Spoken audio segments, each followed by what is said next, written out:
For if the first fruit is holy, we saw earlier in Romans, Jesus is the first fruit from the dead. It's talking about Jesus. If the first fruit is holy, whoever accepts Jesus, they become part of the lump. They are also holy. If you've accepted Jesus Christ, you're as holy as you can possibly be, not because of your own works, but because you're alive in Jesus. Jesus made you holy. He did it. If the root is holy, so are the branches. We're fixing to talk about a family tree.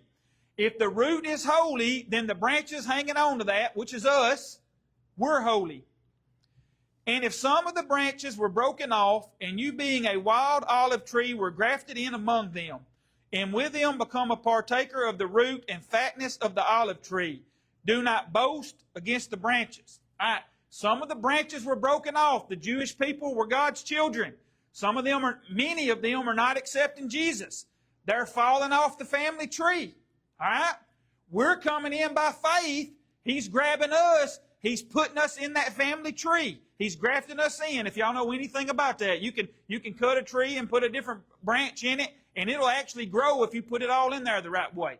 He's doing that to us. He gave us His Spirit that put us on the tree. And here's the cool thing of this verse. When we're grafted in, what do? We become partakers of the root, Jesus, and the fatness of the olive tree.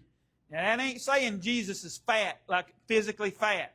It's talking about He's fat in blessings, favor, mercy, grace, blessings. He's fat in that. You remember earlier in Romans, He's much more giving this to you. Much more, much more. As we're on that tree, we're the branches, we're just hanging on. You know, if you really think about this, the root is really what nourishes that whole tree. It's in the ground, it's sucking up all the nutrients out of the soil of that ground. It's sucking up the water out of the ground.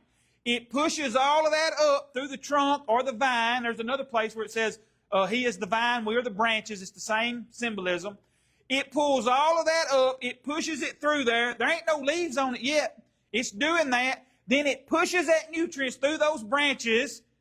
And because of that nutrients, leaves and fruit will pop on it. Yeah, there's some photosynthesis if you want to get deep into science and all that. But the leaves ain't there until the nutrients comes out of the ground. It's coming from Jesus Christ is where it's coming from. Now, what are those branches doing? They're just hanging on. They're just hanging on to the tree. The root system's pushing all that nutrients out there through that plant. And then the fruits of the Spirit pops out. It's Jesus' Spirit. I've told y'all many times, it's not even our works. As we behold Jesus, the Holy Spirit's transforming us into His very image from glory to glory. As we look to Jesus, He will produce the fruit of the Spirit. It's not Jared White's fruit. It's not your fruit. Now it is when you look at the spiritual realm and see you're alive in Jesus Christ. As we're alive in Jesus Christ, yeah, we're physically doing it, but it's because Jesus Himself is pushing that through us. And here's the cool thing. Even when we fail, we do not fall, because Jesus is the root keeping the whole tree up. When the wind and the storm is blowing, because His roots are so good, it's such a good foundation, that tree will never fall over. And those branches won't fall off that tree, because Jesus is the one holding them there.